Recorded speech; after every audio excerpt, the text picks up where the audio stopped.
ಎಲ್ಲರಿಗೂ ನಮಸ್ಕಾರ. ಇವತ್ತಿನ ದಿನ ಕಳೆದ ತಿಂಗಳು ಮಣ್ಣುಗುಳಿಯಲ್ಲಿ ಆದಂತಹ ಕೆನರಾ ಬ್ಯಾಂಕ್ ಕಳ್ಳತನ ಪ್ರಕರಣಕ್ಕೆ ಸಂಬಂಧಪಟ್ಟಂತೆ ಇವತ್ತಿನ ಪತ್ರಿಕಾಗೋಷ್ಠಿಯನ್ನು ಕರೆಯಲಾಗಿದೆ. ಈ ಪತ್ರಿಕಾಗೋಷ್ಠಿ ಇದು ಭಾಗ 1. ಇದರಲ್ಲಿ ಆಗಿರುವಂತಹ ಘಟನೆಗಳು ಮತ್ತು ಈಗ ತನಿಖೆಯಲ್ಲಿ ಆದಂತಹ ಏನು ಘಟನೆಗಳಿದ್ದಾವೆ ಅದನ್ನು ತಮ್ಮ ಗಮನಕ್ಕೆ ತರ್ತಾ ಇದ್ದೀವಿ. ದಿನಾಂಕ 23/5/2025 ಮತ್ತು 24/5/2025 ಈ 2 ದಿನಗಳು ಮಧ್ಯದಲ್ಲಿ ಮಣ್ಣುಗುಳಿಯಲ್ಲಿದ್ದಂತಹ ಬ್ಯಾಂಕಿನಲ್ಲಿ ಕಳ್ಳತನ ಆಗಿದೆ ಅಂತಂತೇಳಿ ಅವರ ಬ್ಯಾಂಕ್ ಮ್ಯಾನೇಜರು ಒಂದು ಕಂಪ್ಲೇಂಟನ್ನು ಕೊಟ್ಟಿದ್ದರು. ಬ್ಯಾಂಕ್ ಸೇಫ್ ಲಾಕರ್ ರೂಮನ್ನು ಒಳಗಡೆ ನುಗ್ಗಿ ಬ್ಯಾಂಕ್ನಲ್ಲಿದ್ದಂತಹ ಸುಮಾರು 53,26,00,000 ಮೌಲ್ಯದ 58 kg ಬಂಗಾರ ಮತ್ತು 5 ಲಕ್ಷ ರೂಪಾಯಿ ದುಡ್ಡು ಕಳ್ಳತನ ಆಗಿದೆ. ಯಾರು ಮಾಡಿದರೆ ಗೊತ್ತಿಲ್ಲ ಅಂತಂತ ಹೇಳಿ ಅವರು ಬ್ಯಾಂಕ್ ಮ್ಯಾನೇಜರ್ ಒಂದು ಕಂಪ್ಲೇಂಟನ್ನು ಕೊಟ್ಟಿರ್ತಾರೆ.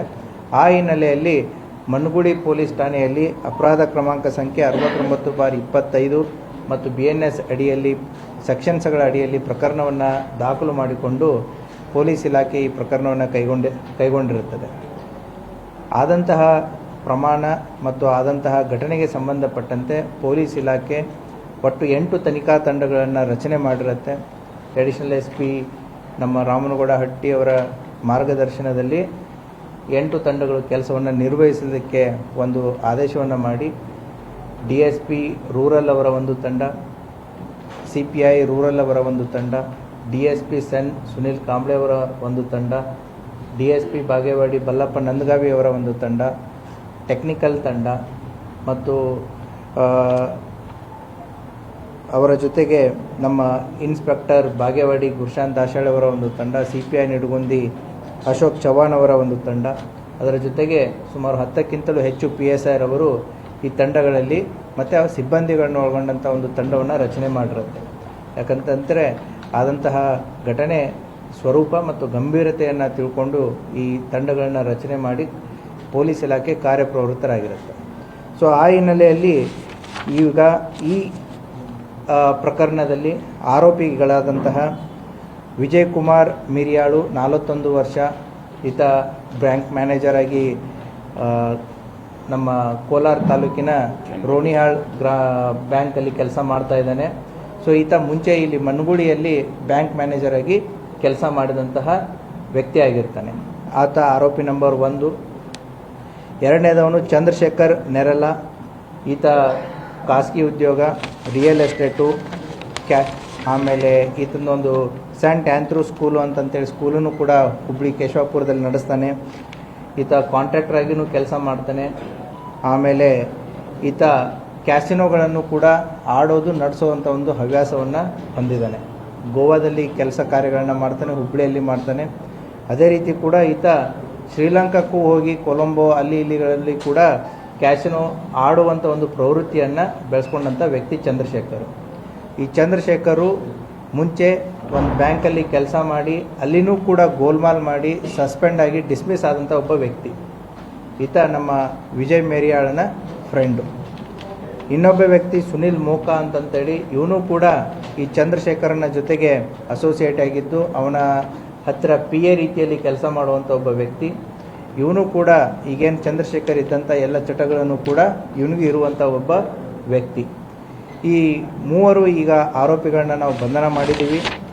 ಈ 3 ಜನ ಆರೋಪಿಗಳಿಂದ ಅವರು ಕೃತ್ಯಕ್ಕೆ ಬಳಸಿದಂತಹ 2 ಕಾರುಗಳು, ಅದರ ಜೊತೆಗೆ ಅವರಿಂದ ರಿಕವರಿ ಆದಂತಹ ಸುಮಾರು 10.5 kg ಕರಗಿಸಿದ ಬಂಗಾರ ಮತ್ತು ಆಭರಣಗಳನ್ನು ಈ 3 ವ್ಯಕ್ತಿಗಳಿಂದ ವಶಪಡಿಸಿಕೊಂಡಿದ್ದೀವಿ.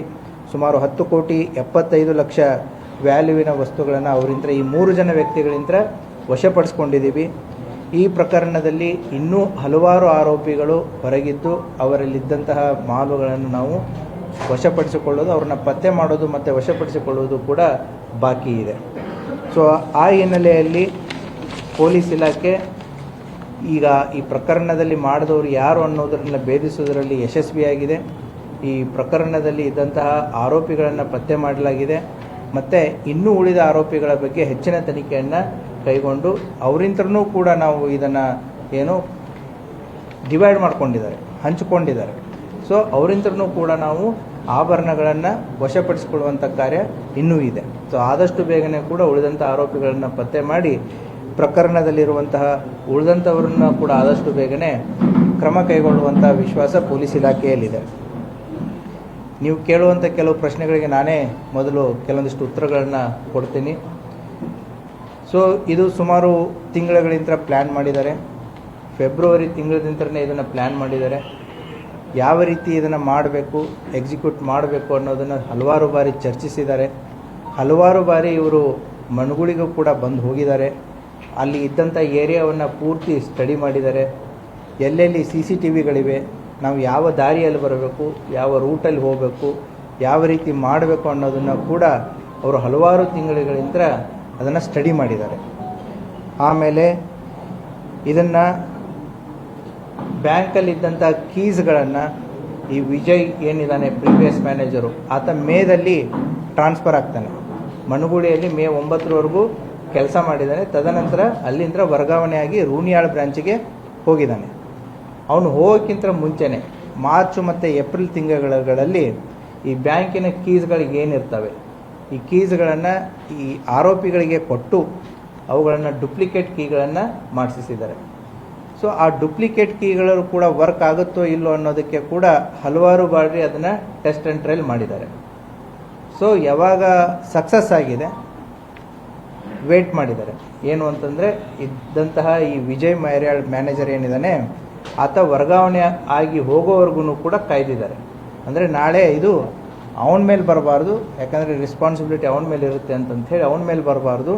ಸೊ ಹೊಸ ಸೆಟಪ್ ಏನು ಬರುತ್ತೆ ಅವ್ರ ಮೇಲೆ ಬರಲಿ ಅನ್ನುವಂಥ ಒಂದು ಸಂದರ್ಭ ಸಮಯಾವಕಾಶಕ್ಕೆ ಕಾಯ್ದಿದ್ದಾರೆ. ಇನ್ನು ಮೇ 9ನೇ ತಾರೀಕು ಟ್ರಾನ್ಸ್ಫರ್ ಆಗಿ ಹೋಗ್ತಾನೆ. ಅವರ ಜೊತೆಗೆ ಇನ್ನೂ ಕೆಲವೊಂದಿಷ್ಟು ಸಿಬ್ಬಂದಿಗಳು ಅಲ್ಲಿಂದ ಟ್ರಾನ್ಸ್ಫರ್ ಆಗ್ತಾರೆ. ಹೊಸ ಸೆಟಪ್ ಬರುತ್ತೆ. ಹೊಸ ಸೆಟಪ್ ಬಂದ ಮೇಲೆ ಇದೇನು 4 ಸ್ಯಾಟರ್ಡೆ ಸಂಡೇ ಇರುತ್ತೆ. ಸೊ ಜನ ಇರಲ್ಲ ಆ ಟೈಮಲ್ಲಿ ಅಂತಂತ ಹೇಳಿ ಸೊ ಆ ಸಂದರ್ಭದಲ್ಲಿ ಮಾಡಿದರೆ ಸೊ ಹೋದ ಹಳೆ ಮ್ಯಾನೇಜರ್ ಮೇಲೆ ಬರುವಂಥ ಸಾಧ್ಯತೆಗಳು ಕಡಿಮೆ, ಹೊಸ ಸೆಟಪ್ ಮೇಲೆ ಬರಲಿ ಅಂತಂತ ಹೇಳಿ ಆ ಡೈರೆಕ್ಷನ್ದಲ್ಲಿ ಇದನ್ನು ಮೇ 23 ಮತ್ತು 24ನೇ ತಾರೀಕಿಗೆ ಎಕ್ಸಿಕ್ಯೂಟ್ ಮಾಡುವಂಥ ಒಂದು ಪ್ಲ್ಯಾನನ್ನು ಮಾಡ್ತಾರೆ. ಮೇ 23ನೇ ತಾರೀಕು ಕೂಡ ಅವರು ಅಲ್ಲಿ ಚಲನವಲನಗಳು ಓಡಾಡಿದ್ದನ್ನು ನಮಗೆ ಸಾಕಷ್ಟು ಕುರುಹುಗಳಿದ್ದಾವೆ. ಅವರು ಮೇ 23ನೇ ತಾರೀಕನೇ ಮಾಡಬೇಕನ್ನುವಂಥ ಒಂದು ಆಶಾಭಾವನೆಯಲ್ಲಿರ್ತಾರೆ. ಅವತ್ತು RCB ಮತ್ತು ಏನು ನಮ್ಮ ಸನ್ರೈಸರ್ಸ್ ಹೈದರಾಬಾದ್ ಮ್ಯಾಚ್ ಇರುತ್ತೆ. ಸೊ ಹಾಗಾಗಿ ಹೊರಗಡೆ ಜನರ ಓಡಾಟ ಸಾಕಷ್ಟು ಇರುತ್ತೆ, ಹುಡುಗರ ಓಡಾಟ ಜಾಸ್ತಿ ಇರುತ್ತೆ. ಸೊ ಅನ್ಫಾರ್ಚುನೇಟ್ಲಿ ಅವತ್ತು ಮಳೆನೂ ಆಗಲ್ಲ ಮತ್ತು ಆ ಮ್ಯಾಚನ್ನು RCB ಸೋಲುತ್ತೆ. ಸೊ ಆ ಹಿನ್ನೆಲೆಯಲ್ಲಿ RCB ಸೋತಿದ್ದಕ್ಕೆ ಮಳೆ ಬರದೇ ಇದ್ದದಕ್ಕೋಸ್ಕರ ಸೊ ಅವತ್ತಿನ ಪ್ಲ್ಯಾನನ್ನು ಅವರು ಪೋಸ್ಟ್ಪೋನ್ ಮಾಡ್ತಾರೆ. ಒಂದು ವೇಳೆ RCB ಗೆದ್ದು ಅಲ್ಲಿ ಪಟಾಕ್ಷಿಗಳ ಸಂಭ್ರಮ ಆಗಿದ್ದರೆ ಆ ಸೌಂಡಲ್ಲಿ ಒಳಗಡೆ ನುಗ್ಗಬೇಕು ಅನ್ನೋದು ಅವ್ರದ್ದು ಪ್ಲ್ಯಾನ್ ಆಗಿರುತ್ತೆ. ಸೊ ಹಾಗಾಗಿ 23ನೇ ತಾರೀಕು ಈ ಎರಡೂ ವಿಚಾರಗಳಿಂದ ಅದನ್ನು ಪೋಸ್ಟ್ಪೋನ್ ಮಾಡ್ತಾರೆ. 24ನೇ ತಾರೀಕನ್ನು ಆಯ್ಕೆ ಮಾಡ್ಕೋತಾರೆ. ಅದು ಶನಿವಾರ. ಅವತ್ತು ಕೂಡ ರಜೆ ಇರುತ್ತೆ. ಮತ್ತು ಇವರಿಗೆ ಎಲ್ಲೆಲ್ಲಿ CCTVಗಳಿರ್ತವೆ ಏನಿರ್ತವೆ ಅನ್ನೋದೆಲ್ಲ ಗೊತ್ತಿರುತ್ತೆ. ಅವುಗಳನ್ನು ಎಲ್ಲ ಡೈವರ್ಟ್ ಮಾಡಿ ಇಟ್ಟಿರ್ತಾರೆ. ಸೊ ಅಷ್ಟೇ ಅಲ್ಲದೆ ಕೂಡ ಅಲ್ಲಿ ಹೈ ಮಾಸ್ಕ್ ಲೈಟ್ ಇರುತ್ತೆ. ಹೈ ಮಾಸ್ಕ್ ಲೈಟದ್ದನ್ನು ಕೂಡ ಇವರು ಕೇಬಲನ್ನು ಕಟ್ ಮಾಡಿ ಅದನ್ನು ಆಫ್ ಮಾಡಿರ್ತಾರೆ. ಸೊ 24ನೇ ತಾರೀಕು ಅವರು ಬಂದಂಥ ದಾರಿಗಳು, ಹೋದಂಥ ದಾರಿಗಳು, ಸೊ ಏನೇನು ಮಾಡಬೇಕು, ತಮ್ಮ ಇರುವಿಕೆಯನ್ನು ಯಾವ ರೀತಿ ಅದನ್ನು ಮುಚ್ಚಿಡಬೇಕು, ಎಲ್ಲ ರೀತಿಯಿಂದ ಅವರು ಪ್ರಯತ್ನಗಳನ್ನು ಮಾಡಿರ್ತಾರೆ. ಸೊ ರಸ್ತೆ ಆಗಿರ್ಬೋದು, ಟೆಕ್ನಾಲಜಿ ಆಗಿರ್ಬೋದು, ಬೇರೆ ಏನೆಲ್ಲ ಮಾಡ್ಬೋದು, ಸಾಕಷ್ಟು ರೀತಿಯ ಇಂಗ್ಲೀಷ್ ಮೂವೀಸ್ಗಳನ್ನು, ಹಿಂದಿ ಮೂವೀಸ್ಗಳನ್ನು, ನೆಟ್ಫ್ಲಿಕ್ಸು, ಅಮೆಜಾನ್ಸ್ಗಳಲ್ಲಿ ಸಾಕಷ್ಟು ಅವುಗಳನ್ನು ಅಧ್ಯಯನ ಮಾಡಿ ಪ್ಲ್ಯಾನನ್ನು ಮಾಡಿರ್ತಾರೆ. ಸೊ ಯಾವ ರೀತಿ ನಾವು ಪೊಲೀಸರಿಂದ ತಪ್ಪಿಸ್ಕೊಳ್ಬೋದು ಅಂತಂದು ಅವರ ವೇಷಭೂಷಣಗಳನ್ನು ಕೂಡ ಅವರು ಡಿಸೈಡ್ ಮಾಡಿರ್ತಾರೆ. ಯಾವ ವ್ಯಕ್ತಿಗೆ ಯಾವ ರೀತಿಯಾದಂಥ ವೇಷಭೂಷಣಗಳನ್ನು ಹಾಕಬೇಕು, ಹೇಗೆ ಹಾಕಬೇಕು. ಸೊ ಪ್ರತಿಯೊಂದನ್ನು ಮಾಸ್ಕು, ಹೆಲ್ಮೆಟ್ಟು, ಮರೀಚಿಕೆಗಳನ್ನು ಯೂಸ್ ಮಾಡ್ತಾರೆ. ಸೊ ಯೂಸ್ ಮಾಡಿ ಎಲ್ಲಿಯೂ ಕೂಡ ಕುರುಹುಗಳು ಬರಬಾರ್ದು ಅನ್ನೋವಂಥ ಒಂದು ಇದರಲ್ಲಿ ಪ್ಲ್ಯಾನನ್ನು ಮಾಡಿರ್ತಾರೆ. ಅಷ್ಟೇ ಅಲ್ಲದೆ ಇಲ್ಲಿ ವೆಹಿಕಲ್ಸ್ಗಳನ್ನು ಯಾವ ರೀತಿ ಯೂಸ್ ಮಾಡಬೇಕು ಅನ್ನೋದನ್ನು ಕೂಡ ಅವರು ಮೊದಲೇ ಪ್ರೀ ಪ್ಲ್ಯಾನ್ ಮಾಡಿದ್ದಾರೆ. ಸೊ ಇಲ್ಲಿ ಒಂದು ಟ್ರಕ್ಕನ್ನು ಯೂಸ್ ಮಾಡಿದ್ದಾರೆ. ಇಲ್ಲಿ ಓಡಾಡೋದಕ್ಕೆ ಟೂ ವೀಲರ್ಸ್ಗಳನ್ನ ಯೂಸ್ ಮಾಡಿದ್ದಾರೆ. ಸೊ ಆ ಟ್ರಕ್ಗಳಲ್ಲಿ ಈ ಟೂ ವೀಲರ್ಸ್ಗಳನ್ನು ಸಾಗಿಸಿದ್ದಾರೆ. ಸೊ ದ್ಯಾಟ್ ಆ ಟೂ ವೀಲರ್ಸ್ಗಳು ಎಲ್ಲಿ ಹೋಯ್ತು, ಏನು ಮಾಡ್ತು ಅನ್ನೋದನ್ನು ಗೊತ್ತಾಗಬಾರ್ದು ಅಂತಂದು. ಸೊ ಈ ರೀತಿಯಾದಂತಹ ಅಂದರೆ ಈ ಮೂವೀಸ್ಗಳ ಪರಿಣಾಮ, ನೆಟ್ಫ್ಲಿಕ್ಸು, ಅಮೆಜಾನ್ಸ್ಗಳಲ್ಲಿ ಬರುವಂತಹ ಕ್ರೈಮ್ ಸ್ಟೋರೀಸ್ಗಳು, ಇವುಗಳನ್ನ ಎಲ್ಲವನ್ನ ನೋಡಿ ಮಾಡಿ ಇದನ್ನು ಸರಿಯಾದಂಥ ಒಂದು ಪ್ಲ್ಯಾನನ್ನು, ಸಿದ್ಧತೆಯನ್ನು ಮಾಡ್ಕೊಂಡಿದ್ದಾರೆ. ಅದೇ ರೀತಿ ನೀವು ಪ್ರಶ್ನೆಗಳನ್ನು ಕೇಳಿದ್ದೀರಾ, ಬ್ಲ್ಯಾಕ್ ಮ್ಯಾಜಿಕ್ ಮಾಡಿದ್ದಾರೆ ಸರ್, ಬ್ಲ್ಯಾಕ್ ಮ್ಯಾಜಿಕ್ ಮಾಡಿದ್ದಾರೆ, ಯಾಕೆ, ಏನು, ಎಂತ ಅಂತಂತೇಳಿ. ಅದಕ್ಕೂ ಕೂಡ ತಾವು ಸ್ಟಾರ್ಟಿಂಗಲ್ಲಿ ಹಲವಾರು ಪ್ರಶ್ನೆಗಳನ್ನು ಕೇಳಿದ್ರಿ. ಈ ಬ್ಲ್ಯಾಕ್ ಮ್ಯಾಜಿಕ್ ಮಾಡಿದ್ದನ್ನು ಕೂಡ ಇವರು ಬೇರೆ ಬೇರೆ ರಾಜ್ಯಗಳಲ್ಲಿ ಆದಂತಹ